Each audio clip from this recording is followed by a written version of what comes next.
कहानी की शुरुआत में हमें एक बच्चे को दिखाया जाता है जो कि अपने सभी साथियों से कहता है, चलो हम लोग ट्रेजर हंटर बनते हैं। हम लोग दुनिया में जितने भी ट्रेजर है सबको ढूंढ के बेचने के बाद हम लोग काफी अमीर और फेमस हो जाएंगे। ये सुनने की बात सभी बच्चे बोलती हैं, हाँ ये काफी बढ़िया प्लान है, हम लोग यही करेंगे। जो सुनकर वो पिंक बाल वाला लड़का कहता है, तो फिर ठीक है, अब से हमारा एक ही लक्ष्य है, वो है दुनिया का बेस्ट हीरो बनना। तो चलो एक दिन हम लोग मिलके एम्पेरियल कैपिटल जुबरडियो में जाएंगे। इन सभी बच्चों में से हमारा मेन कैरेक्टर का नाम क्राइब होती है। उसके बाद हम लोगों को कुछ साल बाद की स्टोरी को दिखाया जाता है, जिधर क्राइब हमें बताती है एम्पेरियल कैपिटल में ट्रेजर हंटर को स्टार्स माना जाता है। लोग पूरी दुनिया में काफी सारी अलग अलग रूइंस में ट्रैवल करते हैं अलग अलग ट्रेजर वर्ल्ड पाने के लिए, और ट्रेजर वर्ल्ड की जो रेलिक होती है वो लोग कलेक्ट करती है। और ये काम करना काफी डिफिकल्ट है और कभी कभी आपकी जान भी जा सकती है, क्योंकि जो मॉन्स्टर से तुम फाइट करते हो उसे फैंटम कहता है। पर अगर तुम लोग उसे हराओगे तो तुम लोग काफी अमीर हो जाओगे और साथ ही में फेमस भी। और तो और रूइंस के अंदर जो भी ट्रेजर है वो मैजिकल होती है, जिस वजह से जो ट्रेजर हंटर है उन लोगों की ताकत धीरे धीरे बढ़ रही है। और क्राइब चलते चलते गिल्ड हाउस के पास चले आती है और क्राइब देखते हैं कि गिल्ड हाउस के पास काफी भीड़ लगी हुई है। जो देखकर क्राइब बोलता है, अबे मैं तो भूल ही गई थी, आज तो काफी सारे लोग क्लैन को ज्वाइन करने के लिए आने वाला है। फिर क्राइब आगे जाके एक लाइन में खड़ा हो जाता है जिसके अंदर फर्स्ट स्टेप नाम की क्लैन रिक्रूट कर रहा है, जो कि दुनिया की सबसे ताकतवर क्लैन में से एक है। तब भी क्राइब कहता है, एक अकेला इंसान एक लिमिट तक ही ताकतवर बन सकती है। अगर वो और ताकतवर बनना चाहती है तो उसे किसी न किसी टीम में तो या किसी न किसी पार्टी में ज्वाइन करना होगा, लेकिन वो खुद किसी टीम या पार्टी में ज्वाइन नहीं कर सकता। तब भी एक लड़की क्राइब के पास आके उससे पूछता है, क्या तुम भी यहाँ पे पार्टी ज्वाइन करने के लिए आए हो? मेरा नाम रूटर है और मैं अब भी लेवल 3 पर हूँ। ये बोलने के बाद वो लड़की क्राइब की तरफ अपना हाथ बढ़ाता है, लेकिन क्राइब उससे हाथ नहीं मिलाता और वो रूटर से कहता है, मेरा नाम क्राइब है, तुमसे मिलकर अच्छा लगा। फिर वो लड़की क्राइब से बोलता है, असल में मैं भी अभी तक सोलो ही चल रहे थे, पर मैं एक ट्रेजर वर्ल्ड जिसका नाम व्हाइट वुल्फ डीम है उसे संभाल नहीं पाई, इसलिए मैं एक पार्टी में ज्वाइन होने के लिए आया हूँ। और तब भी पीछे से एक आदमी कहता है, तुम लेवल 3 पे होने के बाद भी तुम व्हाइट वुल्फ डेमन में जाना चाहती हो? तुम्हारी हिम्मत तो अच्छी है, लेकिन ऐसी हिम्मत को क्या फायदा अगर तुम्हारे पास ताकत ही नहीं है? तो तुम्हें तो घर चले जाना चाहिए बच्चे। इसकी वजह से उन दोनों में बहस छिड़ जाती है और बहस होते होते नौबत लड़ाई तक चली जाती है। लेकिन उसी वक्त यहाँ पे गार्ड्स की एंट्री होती है और वो उन तीनों से कहता है, अगर तुम लोग अपने लड़ाई को बंद नहीं करोगे तो तुम लोगों को यहाँ से उठा के बाहर फेंक दिया जाएगा। ये सुनने के बाद वो लोग अपने लड़ाई को वहीं पर ही बंद कर देता है। फिर हमें क्राइब और रूटर को दिखाया जाता है जो कि ट्रावेन के अंदर पहुंच जाती है, जहां रूटर इतनी सारी ट्रेजर हंटर को देख के शॉक्ड हो जाता है, क्योंकि वो ऐसी जगह पर पहली बार आया है। और रूटर क्राइब से पूछता है, क्या वो पहले ऐसी जगह पर आ चुकी है? जो सुनकर क्राइब उसे बताता है, हाँ मैं यहाँ पर इससे पहले भी आ चुकी हूँ। रूटर को क्राइब के लिए बुरा लगती है क्योंकि वो अभी तक सिलेक्ट नहीं हो पाया, तो उससे वो ऐसा पूछने के लिए माफी मांगता है। लेकिन क्राइब कहता है, इसकी कोई जरूरत नहीं है, जिन हंटर के पास टैलेंट होती है वो एक ना एक दिन टॉप पर पहुंच ही जाती है, और बाकियों के लिए ये रास्ता बहुत मुश्किल है। आगे रूटर एक चमचमाती हुई पार्टी के बारे में क्राइब से पूछता है, जो सुनकर क्राइब उसे जवाब देता है, वो है आर्क ब्रेक। वो अपने लिए नए मेंबर्स को ढूंढ रहा है। उन्होंने कुछ टाइम पहले लेवल 7 ट्रेजर बोर्ड को क्लियर किया है और वो one of the best party में से एक है। उनकी लीडर का नाम मार्क रॉबिन है। अगर उसने तुम्हें सिलेक्ट कर लिया तो तुम्हारी सक्सेस पक्की है।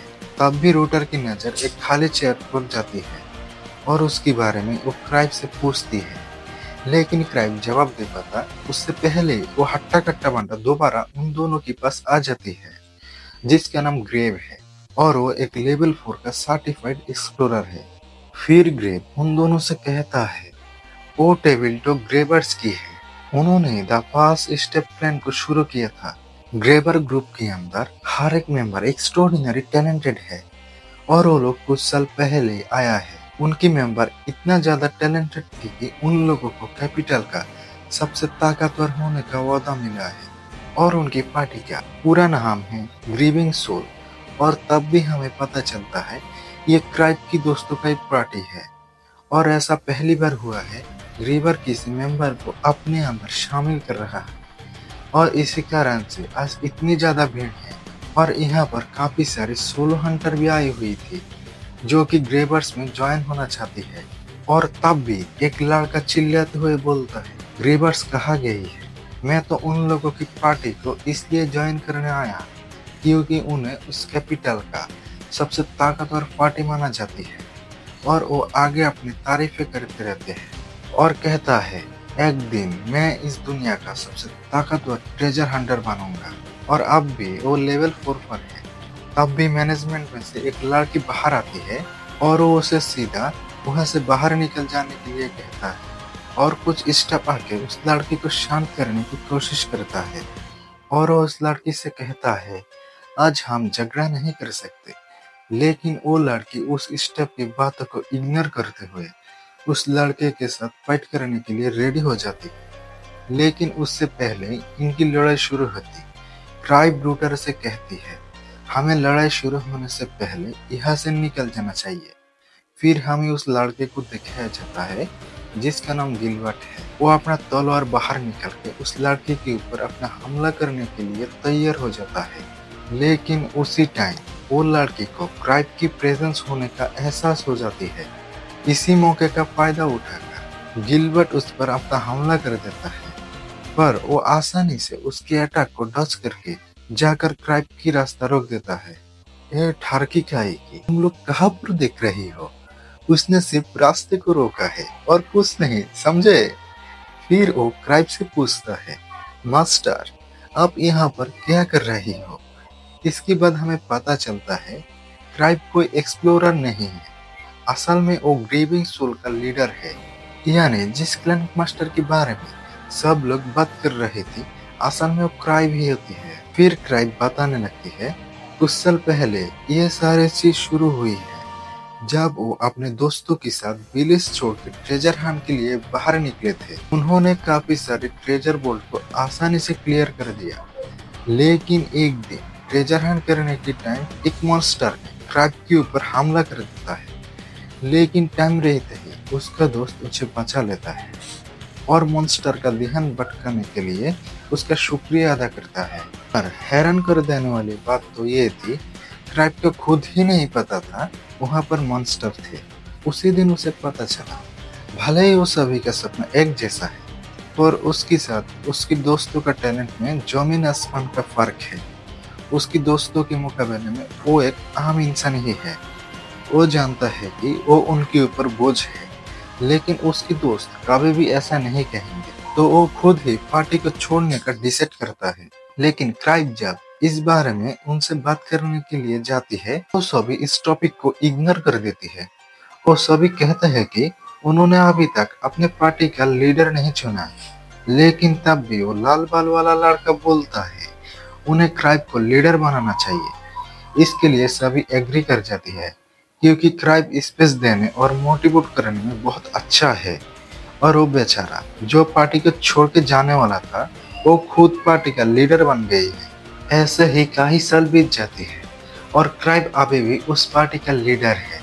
भले ही उसकी लीडरशिप में उसकी पार्टी आसमान छू रही है, लेकिन वो कब से उस पार्टी को छोड़ना चाहता है और एक्सप्लोरेशन से रिटायर होना चाहता है। ग्रीब और रूटर को अभी तक यकीन नहीं होता इस कैपिटल का सबसे ताकतवर पार्टी का लीडर क्राइब है। जिसकी बात वहाँ आर्क पहुंच जाता है और वो कहता है मास्टर अब तो कह रहे थे अब ज्यादा सोने की वजह से लेट हो गई हो, पर लगता है अब जानबूझकर चुप कराए ताकि आप सारी चीजों को अच्छे से जांच पड़ताल कर सके। लेकिन क्राइब बोलता है, नहीं ऐसा नहीं है, मैंने सच में लेट उठा था। लेकिन बार बार बोलने पर भी आर्क को यकीन नहीं होता। ये सब देखकर टीनू गुस्सा हो जाती है और वो क्राइब से कहता है, ये बहुत ज्यादा बदतमीज है, हमें इसे अपने पार्टी से निकल देना चाहिए। जो सुनकर आर्क मुस्कुराते हुए बोलता है, तुम भी अच्छा मजाक कर लेते हो। और तब भी हमें पता चलता है टीनू का लेवल 4 है और वो क्राइब की बचपन की दोस्त की अप्रेंटिस है। फिर टीनू से पूछता है, क्या उसे कोई टैलेंटेड बंदा मिला? तब भी क्राइब कहता है, अगर मैं कहूँ मुझे मिल गया तो तुम उसे सिलेक्ट करोगे? अगर आपने चुना है तो बिल्कुल। जो सुनकर सभी लोग हैरान हो जाता है, लेकिन आर के पार्टी मेंबर उसे ऐसा करने के लिए मना करता है। पर वो कहता है कि वो क्राइब की चुना हुआ सिर्फ एक ही बंदा लेगा।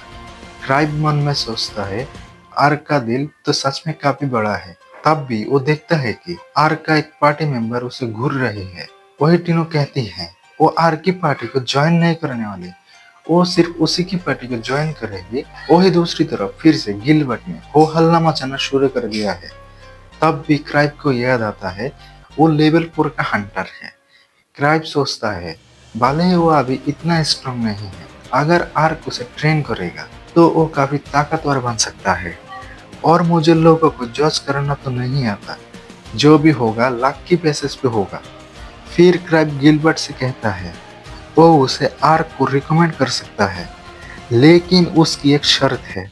गिलबर्ट को बताना होगा एक हंटर के लिए सबसे जरूरी चीज क्या है। पर गिलबर्ट कोई जवाब नहीं दे पाता। तो क्राइब कहता है कि ना हारना, अगर तुम कमजोर हो तो तुम्हारी वजह से पूरी पार्टी खतरे में पड़ सकती है।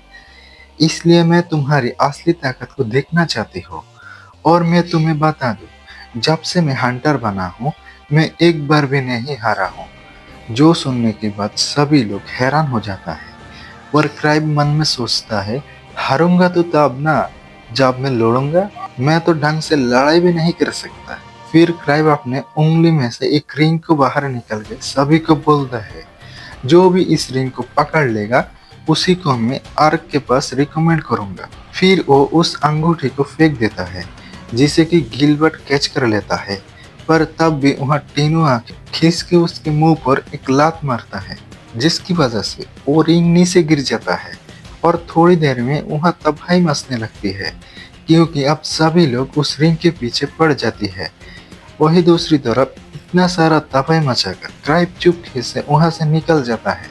अगले दिन वाइस क्लैन मास्टर ईवा आके उसे बताते हैं कि और उसकी जो छोटी सी स्टंट की वजह से वो पूरी जगह नष्ट हो चुकी है। अच्छा ऐसा क्या, कोई मरा तो नहीं है ना? नहीं, किसी को चोट तो नहीं लगी, लेकिन एक्सप्लोरर्स एसोसिएशन आपसे मिलना चाहती है। अच्छा एक काम करो, वहाँ के रिपेयर का बिल आर को भेज दो और एसोसिएशन से मिलने को भी उसे भेज दो। तब भी ईवा उससे कहता है, आप आर्क पे कुछ ज्यादा ही निर्भर हो रही है और एसोसिएशन आपसे मिलना चाहती है, ना कि उस आर्क से। क्राइब समझ जाती है उसके पास और कोई रास्ता नहीं है, क्योंकि अगर वो नहीं गया तो ब्रांच मैनेजर सीधा उसके पास पहुंच जाएगा। आगे हारू का ब्रांच मैनेजर ग्रग बेल्टर के पास जाती है। सरकार हमें माफ कर दो सरकार, मुझे नहीं पता था ये सब हो जाएगा सरकार। सरकार माफ कर दो सरकार, मुझे नहीं पता था ये सब हो जाएगा सरकार। गलती से हो गया सरकार, वो पापा वाला मेरा दोस्त है सरकार, वो कुछ नहीं करेगा सरकार, माफ कर दो ना सरकार। तब भी ग्रेग की सेक्रेटरी उससे शांत होने के लिए कहती है, जिसकी बाद वो उसे एक बुक देती है और कहती है उसे सारे हंटर पर नजर रखनी होगी और सारे काम उसे ही डेडलाइन से पहले करनी होगी। ग्रेग उससे कहता है, भले ही किसी ने कंप्लेन ना करी हो, पर फर्स्ट स्टेप जैसे बड़े क्लाइंट को बाकियों के लिए एग्जाम्पल सेट करना चाहिए, तो वो ऐसे ही उसे जाने नहीं दे सकते। क्राइब समझ जाती है ये कहा जा रहा है, अब उसे चूज करना होगा। हंटर एसोसिएशन को अलग अलग जॉब मिलते रहते हैं और जो जॉब्स कोई भी हंटर नहीं करना चाहता उन्हें चोर्स कहा जाता है। और क्राइब फुल एटीट्यूड में आकर कहता है, इतनी भी बड़ी गलती नहीं थी जो तुम सजा दे रहे हो। पर जैसे गर्क उसे घूर के देखता है, वो कहता है, मैंने कब कहा, मैं इसे एक्सेप्ट नहीं करूंगा यार। करूंगा ना। जिसकी बात क्राइब बुक में से कोई इजी सा टास्क ढूंढने लगती है जो कि वो आर को दे देगा। वहाँ एक उसे लेवल 3 का टास्क मिलता है जो कि इसे बहुत ज्यादा आसान लगता है और ये टास्क असल में रेस्क्यू वाला था। और तब भी हमें पता चलता है जो टास्क क्राइब ने इजी समझ के चुना है वो असल में सबसे मुश्किल है। क्राइब जब आर्क से मिलने के लिए जाता है वो वहाँ पर नहीं था। वो अपनी पूरी टीम के साथ मिशन पर गया हुआ है और वहाँ टीनो उसे बताता है वो रिंग असल में उसे मिल गई है। वो नहीं चाहती थी कि ये रिंग किसी और को मिले और वो क्राइब से पूछता है वो इस रिंग को अपने पास रख सकती है। क्राइब कहता है कि ये शूटिंग रिंग है तो तुम इसे अपने पास रख सकती हो। और हाँ, क्या तुम फ्री हो? टीनू को लगती है वो उसे डेट पर पूछने वाला है तो वो उछल उछल कर कहने लगती है वो बहुत ज्यादा ही फ्री है। क्राइब कहता है ये तो अच्छी बात है, मुझे एसोसिएशन से एक टास्क मिला है। लेकिन ये सुनते टीनू वहां से भागने लगती है और क्राइब अपने मैजिकल सेन को समन करती है और उसे टीनू को वापस लाने का ऑर्डर देता है। थोड़ी देर में वो छन टीनू को घसीटते हुए वापस ले आती है। टीनू नाराज हो रखी थी क्योंकि उसे लगा था क्राइब उसे डेट पर जाने के लिए पूछेगी और यहाँ तो उसने छड़ा हुआ जवाब दे दिया।